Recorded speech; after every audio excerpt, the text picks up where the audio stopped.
जय भीम, जय भारत, नमो बुद्धाय, सत साहिब। साथियों, आज अब हम पहुँचे हैं दुनिया के महान संत कबीर साहब। आप जानते हैं कि दुनिया के विद्वान आदमी बाबा साहब डॉक्टर अम्बेडकर ने अपने जीवन में 3 गुरु बनाए। पहले बुद्ध और दूसरे संत कबीर साहब और तीसरे ज्योतिबा फूले।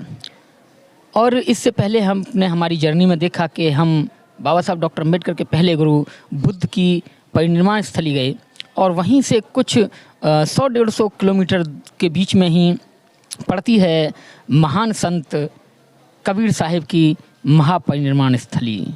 और जहां हम बैठे हैं ये है कबीर साहब की परिनिर्वाण स्थली, कबीरा चौक धाम, चौरा धाम, मगहर जनपद, संत कबीर नगर। और जो हम यहाँ बैठे हैं, जो ये इस समय कबीर साहब का मठ है, यहाँ के हमारे जो आचार्य महंत विचार साहब हैं और जो पीठाधीश हैं यहाँ के, जो सारा देख रहे हैं। और यहाँ जो एक अभी फंक्शन होता है उसके लिए लोग यहाँ आ रहे हैं, जा रहे हैं और बड़ी चहल पहल मठ में हो रही है, हम देखे। और हमसे भी यहाँ बिना आए नहीं रोक सके अपने आप को और हम यहाँ पहुँचे। और पहुँचने पर हमारे सीधे दर्शन हुए महंत विचार साहिब जी से, जो हमारे पास में बैठे हैं। इनसे जानना चाहेंगे कि कबीर साहब की जन्म स्थली, दूर दूर से पूरे भारत से लोग यहाँ पहुँचते हैं। हमारे जो NRI साथी पूरी दुनिया में, भारत के अलावा जो इंग्लैंड में, लंदन में, जहाँ भी बैठे हैं वहाँ से चलकर यहाँ आते हैं, क्योंकि उनकी जन्मस्थली भी जाते हैं बनारस। और हाँ, नहीं, जन्मस्थली भी बनारस भी जाते हैं और फिर यहाँ भी वो पहुँचते हैं। तो जानते हैं कि कहाँ कहाँ से लोग आते हैं और कबीर साहब की वाणी को जन जन तक लोग पहुँचा रहे हैं। और फिर उनसे कुछ सवाल जवाब रहेंगे, लेकिन पहले कबीर साहब की परिनिर्वाण स्थली के बारे में, समाधि स्थल के बारे में, कि यहाँ जो लोग आते हैं, कब कब यहाँ कोई मेला लगता है और लोगों को मानव कल्याण के लिए क्या क्या उपदेश देकर वहाँ से सीख कर जाते हैं। और अपने साथ साथ अपने पड़ोसी, अपने सगे संबंधी, रिश्तेदारों के जब साहिब की वाणी बोलते हैं और जीवन का उद्धार होता है, हम एक मानव से मानव बनते हैं। तो आइए, हमारे साथ हैं संत विचार साहिब जी। संत साहब, सत साहिब, हमारे दर्शकों के लिए जैसा आप बताना चाहेंगे, क्योंकि जो आसपास ये जो जानकार लोग हैं वो तो पहुंच जाते हैं, लेकिन और भी जो लोग हैं यहाँ तक पहुंचने में, और यहाँ जो कब कब मेला यहाँ लगता है, क्या क्या सुविधाएं यहाँ मुहैया होती हैं, और कबीर साहब की कुछ वाणी जो मानव कल्याण के लिए हैं, जिन्हें उन्हें दुनिया में, पूरी दुनिया में जाना जाता है, उनके बारे में हमारे दर्शकों को आप बताएँगे। कबीर साहब सदगुरु धाम, जैसा कि आपने बताया, लहरतारा धाम मगहर काशी में प्रकट हुए 1399 ईस्वी में, और 1575 संवत और सन 1518 ईस्वी में यहाँ पर उनका अंतर्ध्यान हुआ। तो कबीर साहब देश विदेश से हों फिरा, गांव-गांव की खोर। साहब ने जीवों के कल्याण के लिए, जो दुखी थे जीव और माया मोह, अज्ञान और सामाजिक समस्याओं बस, उनके कल्याण के लिए वो कबीरा खड़ा बाज़ार में लिए लुकाठी हाथ। उन्होंने कहा कि मैं जीवों के कल्याण के लिए देश विदेश गया फिर रहा हूँ और गांव-गांव की गली खोर में। तो कबीर साहब उसी क्रम में इस क्षेत्र में बार बार आते थे। जुलाहों की बस्ती थी और गोरख जोगियों से सत्संग, और यहाँ पर आमी नदी, यहाँ पर कभी सूखा पड़ा था। तो कबीर साहब के आने का कारण भी यही हुआ कि यहाँ पर उस समय काशी रीवा राज्य में थी और मगहर मुस्लिम शासक थे, वीर सिंह देव बघेल, अवध जौनपुर सर्किल में था। तो यहाँ सूखा पड़ा था, तो यहाँ पर एक मस्जिद है यहाँ पर बगल में, तो वहाँ पर एक सूफी फ़कीर रहते थे। उस फ़कीर से नवाब ने पूछा कि हमारे राज्य में सूखा पड़ा है, वर्षा का कोई उपाय। तो फ़कीर ने कहा कि हमारे अंदर तो शक्ति नहीं, लेकिन कबीर फ़कीर काशी में हैं, उनकी बात खुदा से होती है, वो आए तो सब हो सकता है। तो जी, तो कबीर साहब को गए नवाब, पूरा समाज वहाँ निवेदन किया और कबीर साहब आए। तो कबीर साहब के आगमन से क्रम में वहाँ के लोगों ने कहा कि साहब आपकी वृद्धावस्था है, काशी मरने से मुक्ति होती है। अंत में लोग काशी आते हैं या मगहर जा रहे हैं जहाँ मरने से गधा होते हैं। तो कबीर साहब का वो प्रसिद्ध वचन है, क्या काशी क्या लोगा तुम ही मत के भोरा, क्या काशी क्या ऊसर मघर, जो पे हृदय राम बस मोरा, जो काशी तन तजे कबीरा, राम कौन नहीं हो रहा। और ये कहते हुए कि राम का भक्त कर्म अच्छा है वो कहीं भी मरे, और कर्म बुरा है तो वो काशी में भी मरे, तो कैसे स्वर्ग जा सकता है। तो साहेब आए तो यहाँ पर गोरखनाथ का बड़ा प्रसिद्ध मठ है गोरखनाथ। गोरख जोगी को लगा कि ये कौन जनता बुलाई हमें नहीं, तो वो आके बैठ गए त्रिशूल शूल गाड़ कर। कबीर साहब सीधा उनके पास गए और बोले कि नाथ जी विद्या न पढ़ूँ बाल नहीं जानूँ, केवल एक राम हृदय नमस्कारूँ। यहाँ पर तो जनता को भूखों मर रहे हैं लोग, पानी चाहिए, आप पानी दे दीजिए। गोरखनाथ जी सिद्ध जोगी थे, उठे दाहिने पैर से ज़मीन को दबाए तो जल स्रोत निकला, गोरख तलैया बन गई, बगल में है। तो सब लोगों ने कहा इतने पानी से तो ये 2-4 गांव पिएंगे, पूरा देश प्यासा है। हाँ, तो कभी उनकी शक्ति काम नहीं करी, फिर वो चुप हो गए।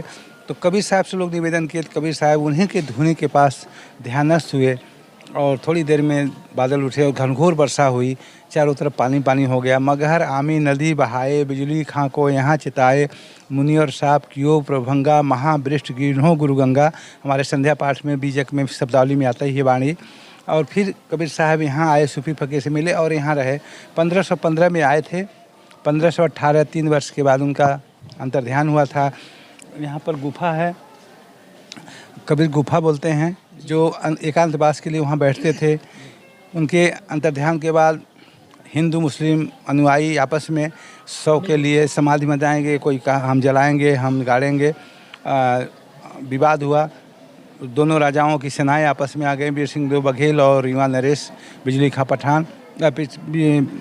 पठान और युवा नरेश वीर सिंह देव बघेल। तो लिख कमलापति रानी पतिया पठाइया, मुर्दा ना कबीर तो राज बढ़ाइया। कमलापति रानी जो वीर सिंह देव राज बघेल की महारानी थी, बहुत भक्त थी, वो कबीर साहब को समझती थी, तो उन्होंने पत्र लिखा कि युद्ध मत करें। तो युद्ध रुका और उन लोगों ने जब पर्दा खोला तो वहाँ फूल और चादर मिला, शरीर नहीं मिला। तो फूल से समाधि और मज़ार बना, तो उस समाधि पर लोग मत्था टेकते हैं, मज़ार पर मत्था टेकते हैं, हिंदू मुस्लिम एकता का प्रतीक। तो गुफा, आमी नदी, समाधि, मज़ार और यात्रियों के लिए ठहरने के लिए धर्मशालाएं बनी हुई हैं, मठ बना हुआ है। और अभी भारत सरकार ने, उत्तर प्रदेश सरकार ने काफ़ी बजट देकर यहाँ रिसर्च के लिए कबीर एकेडमी का स्थापना हुई, और ताना बाना और व्याख्यान सत्संग भवन, जो विभिन्न कार्यक्रम कबीर साहब का सहयोग, बीजक शिक्षा और सत्संग ध्यान के क्लास, ये सब हो सकें, इसके लिए काफ़ी सुविधाएं बनाई जा रही हैं। लोगों को, आने वाले लोगों को भोजन मिले, इसलिए हम लोगों ने भोजन सेवा शुरू करी है। तो कबीर साहब मूल रूप से, सवाल आपसे पूछना चाहूँगा, जैसा कि देश का भी माहौल है और आपने भी एक शब्द का बार बार प्रयोग किया, राम शब्द जी, और सरकार भी इस टाइम राम शब्द का प्रयोग करके ही, तो ये कबीर साहब क्या उन्हीं राम की कल्पना कर रहे हैं या कुछ और राम की कल्पना कर रहे हैं, या जो सरकार कल्पना कर रही है वो किस राम की कल्पना कर रही है? इसके बारे में कबीर साहब के राम और इस समय सरकार के राम और जो लोग उनके मिथ्या भेद हैं, उन रामों में क्या है? रामों की व्याख्या कबीर साहब की उसमें। हाँ जी, जो कबीर साहब ने जो बीजक में पहला ही वचन है, कहें कबीर पुकार के ई लेऊ व्यवहार, राम नाम जाने बिना भवमूल मुआ संसार। राम के नाम को उन्होंने विश्वास के साथ गंभीरता से बार बार लिया है। और उस सत्ता के संबंध में जो हमारा संचालक है, तो साहब ने कहा कि हृदय बसे ते ही राम न जाना, सब घट में रोसाइयाँ सुनी सेज ने कोई, बलिहारी वही घट की जा घट प्रगट हो। कबीर साहब ने जो जिस राम को कहा, वो राम, वो दशरथ घर डोलने वाला, आकाश पाताल में रहने वाला नहीं, वो सभी घट में रहने वाला है।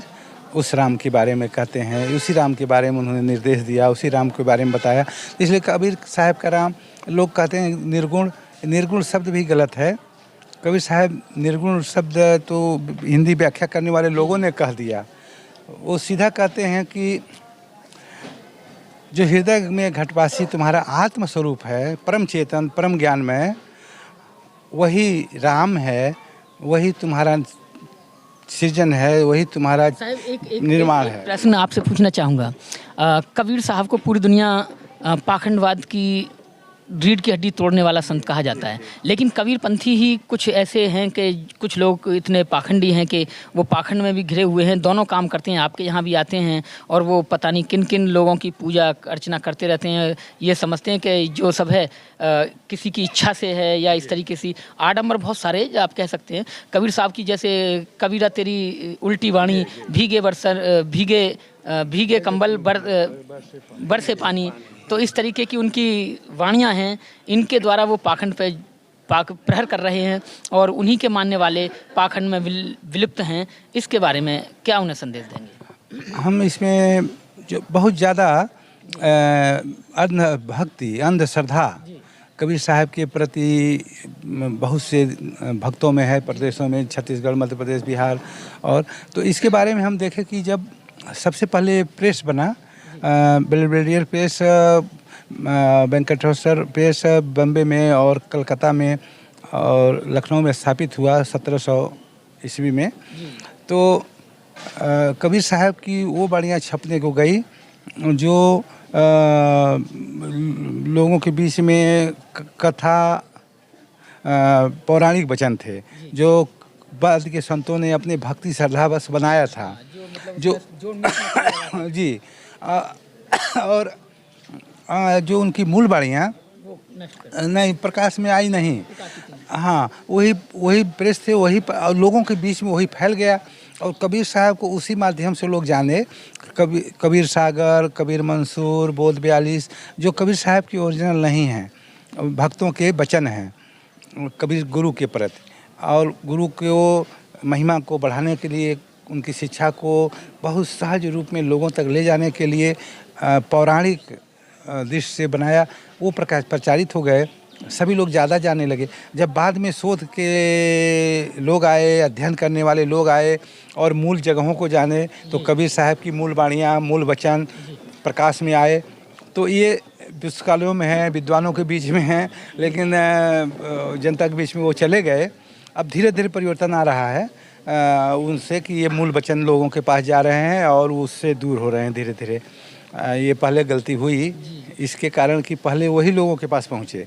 हाँ जी, जैसा कि आप भी जानते हैं कि बुरी बात समाज में जल्दी फैलती है और अच्छी बात काफ़ी देर परखने के बाद भी नहीं फैल पाती है, तो वही रहा। जैसा कि आप जानते हैं कि मैं भी एक कबीरपंथी परिवार से पैदा हुआ, दादा परदादा, लेकिन बाबा साहब डॉक्टर अम्बेडकर के संपर्क में आने के बाद में हम बुद्धिस्ट रहे। और सबसे अच्छी बात ये रही कि मेरे ऊपर भी रंजीत कबीरपंथी जी, जिन्होंने बहुत सारी पुस्तकें लिखी हैं, उनकी पुस्तकें, उनका आशीर्वाद, उनसे मिलना जुलना, बातचीत होना, ये तो हमने जिन कबीर साहब को जाना वो एकदम वैज्ञानिक कबीर, वैज्ञानिक सोच के कबीर, उनको हमने जाना उनकी किताब पढ़ने के बाद में।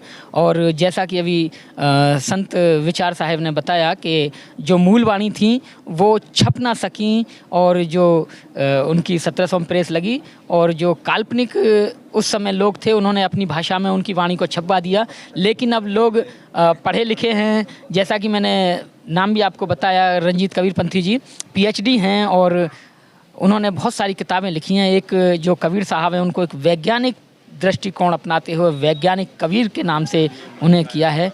तो बड़ा अच्छा लगा यहाँ आके, और आप मिले, रूबरू हुए यहाँ के आचार्य महंत विचार साहब से। और अब आपको लेकर चलते हैं कबीर साहब की उस समाधि स्थल, देखेंगे वहाँ पे और क्या क्या है, और सफ़र रहेगा जारी, तो मिलते रहेंगे। बहुत बहुत शुक्रिया, आभार आपका साहिब।